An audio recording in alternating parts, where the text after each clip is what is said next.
It's me, Kamilah Rose with the Bliss Institute, and I just finished the full moon reading for Capricorn, and I thought I'd chat just a little bit before I close out for the day.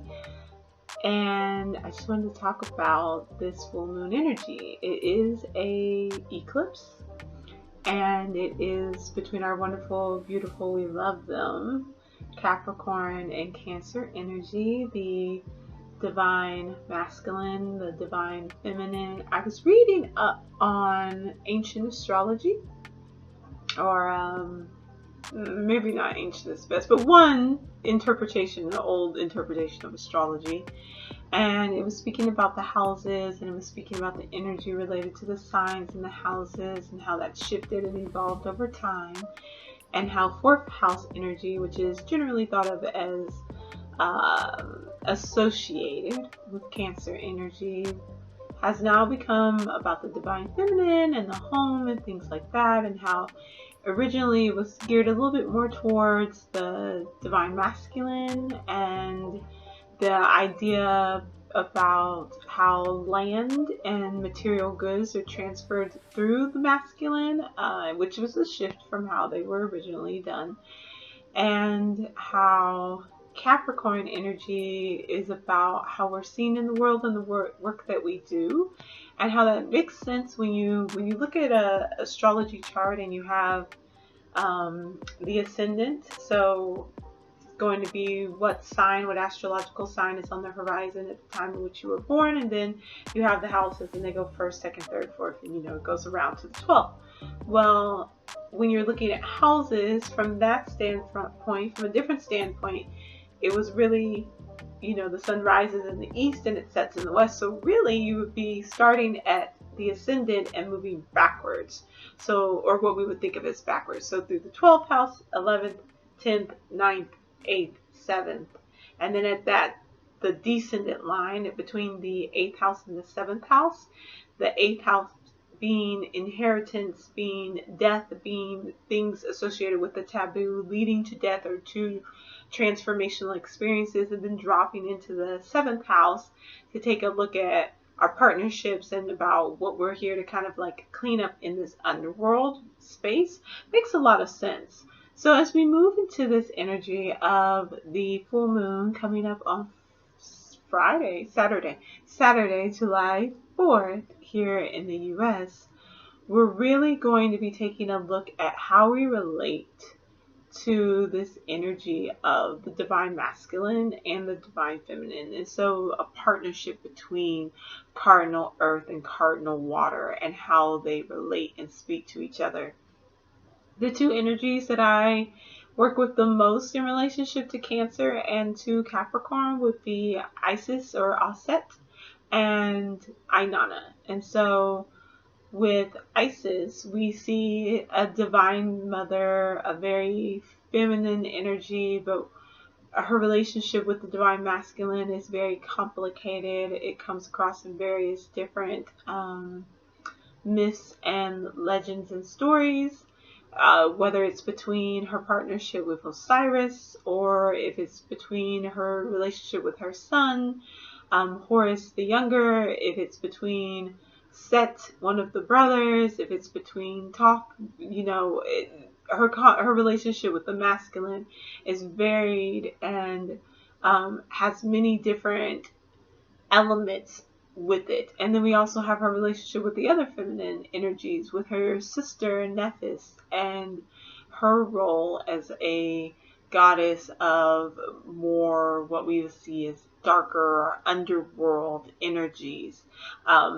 But as Isis is partnered with Osiris, who is the lord of the underworld, it really gives us some insight into what that journey looks like from a different perspective, because Inanna is focused primarily, at least for her underworld journey, on her specific journey into meeting her shadow, into meeting her sister, her other half, Ereshkigal, within the underworld. And so Isis gives us a different take on this, as we see the divine masculine ruling within the underworld, and how the divine feminine, on a space of not entering the underworld specifically or intentionally, can interact with this energy, and how this plays out in the realm of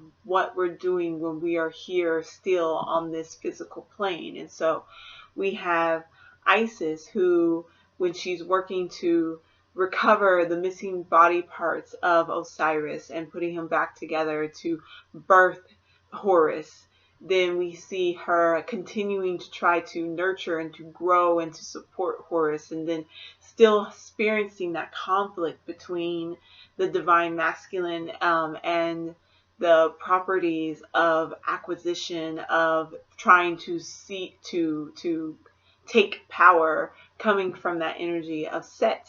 And so we experience kind of the role. There's a story that sticks out a lot to me when I think about Isis and her relationship to the divine masculine, because there is a point where Isis, she helps Set, and she helps him after Horus had taken a lot of time to kind of like defeat him, win over on him, and Horus was very unhappy with that, and so he chopped her head off and Toph came and gave her a different head, and that's how she gained the head of a bovine, and we talk about the crown. So when we look at these myths and we look at the energies of these deities, and we do not highlight as much the variety of the experience and what they've done, and we paint them in a particular light. Isis is often painted in a light of, oh, the Divine Mother, and then parallels are drawn between her and Mary, the Virgin Mary, and Jesus, and Mary Magdalene and Jesus, and it can leave out some of the depth of these stories and these experiences, and how it isn't all just wonderful nurturing and love and peace and all these things. It's a reflection of our reality, of a variance in experience. When Inanna makes her journey through the underworld, she chooses to go in the underworld, one, to pay respects to the loss of Ereshkigal's husband, who met his untimely death because of Inanna.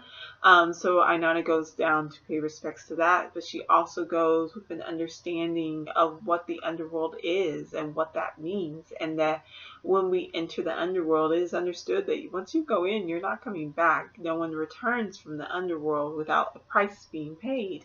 And for Inanna, while she had this knowledge and awareness, she went within anyway, because it was the next step. It was the role that needed to be played. It was a coming together that needed to happen for her. And so she does activate. She lets her handmaiden, a priestess of hers, know that, hey, you know, when I go into the underworld, it is highly likely that I may not come back, and so I will need your assistance. Can you go and will you seek out the assistance for me? Will you go and ask for help for me? And stand here at the door, and if I don't return within 3 days, you know, will you go and assist me? And so, of course, Ninshabar, her priestess, agrees to this. And so Inanna takes this trip down through the 7 gates of the underworld, and at each one she's met with one of the guardians. And, you know, initially I can think of like the telephone game, you know, word goes out, Inanna is at the gates and she's asking to come in, and they're like, okay, well, let her in, because she knows what she's done, and she knows the price of making this choice, and so let her in. And so they take from her the 7 me's that Inanna tricked from trying to remember, Inky. I was like, I'm trying to make sure that I keep my groups together, so that she gained from him, and she removes each one of these 7 me's, these parts of her personality, her kind of power pieces, and the things that make her who she is now. And once she gets to that seventh gate, she enters in and she is stripped of everything. She is completely nude. She's naked. She is unclothed. She's not hiding behind any of her ego, any of her things that she's acquired in the upper world. She is just there and bare, and she is brought before the judges, and she is found to be guilty, and then her life is taken from her, and she is hung upon the meat hook, and she hangs from this meat hook as just a piece of flesh. And of course, she hasn't returned in her 3 days. Now then Shabar is going and she's seeking help from others, and she goes to Inanna's father, and she goes to one of his uncles, and they're all like, Inanna knows what's up. She knows how this works. If she decided to make that choice, then she has to pay the price. And it isn't until she gets to Inky, who, again, remember, this is who she got the 7 V's from. When then Shabar gets to him, he says, okay, let me assist her. And he creates these 2 beings. They are genderless. They are sexless. They are just 2 beings. And because of this, because of their in-betweenness, because of their not falling within any type of binaries, they are able to drift between the energies of the world, and they slip through the doors and they go down to the 7th gate, and we find Ereshkigal down there withering and moaning and in pain as she's birthing this new energy. She's birthing again. She's taking something that a life was given, Inanna, and that creates a space where a new life can be created, where a new being can be created of a new Inanna, a new way. And so she's birthing, and she's here, and she's alone in this pain and in this misery and in this experience. And these 2 beings, they go and they commiserate with her as she moans and she talks about what's going on. They repeat it right back to her. They mirror her experience back to her. They hear her and they stand with her. They are empathetic to her in what she's experiencing. And because this is something that hasn't happened for Ereshkigal, she turns to them and she offers them all of these things. She offers them what I noticed was similar to what are parts of Inanna's 7 V's. She offers them the heavens and the earth. Well, that's Inanna's realm. So when Inanna gave up these things at these gates to go on this journey, they shifted and they were able to be integrated into the realm and belongings of Ereshkigal. And so she now is able to give these things, these me's, as a gift to these beings for the energy that they've held for her and that they've provided her with. And then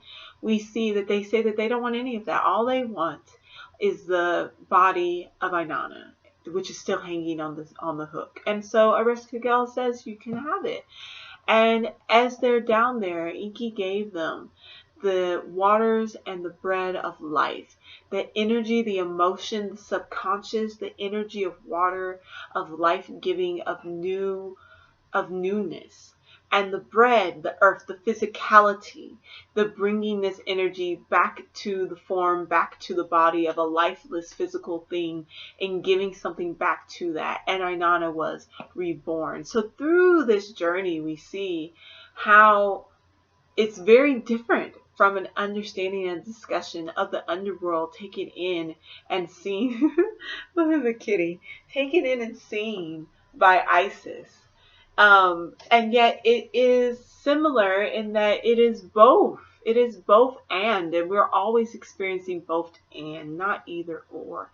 That both and, that while we go through these experiences of coming back to ourselves, of loss, of atoning for what we have done, of not shirking from our actions. Inanna was well aware of what she has done and her relationship to her sister. And so she came down there to lay herself before her and to say, I have taken a life and I'm giving one. And in return, found that life given back to her. And so it's complicated. It's a complicated topic of shadow work. It's a complicated topic of the divine feminine and the divine masculine, because we do return to that story, because there's a beautiful tale of Inanna meeting her partner in life, and then we see that once she returns from the underworld, that he is the one who has chosen to take her space, and that even then there is another form of the feminine that comes in his sister. I believe he would say her name, Gestiana. Um, but again, it's another aspect of Inanna. So the variance that exists in our world and the ways that we work with each other, and how nothing is black and white, nothing is either or. That the divineness in us, our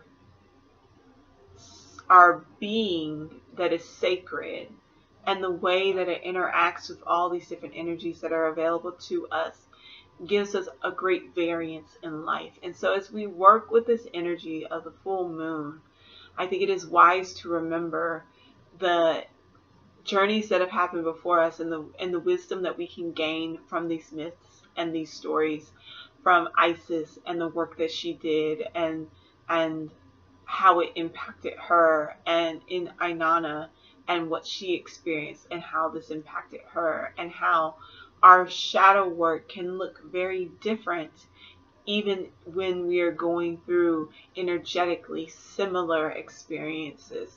And so as Inanna had to go through this search, through this journey, as Isis had to go through this search of bringing together these many different pieces of herself and of her love, it is not the end of the journey. It is just the beginning. It is a shift. It is a change, and being open to that change and understanding that this will not necessarily be a process that feels good, and that while we're in it, we may not see all of the changes and all of the things that will come from it, but in remaining open and optimistic that the work will be worth it is vital to the energy of this time.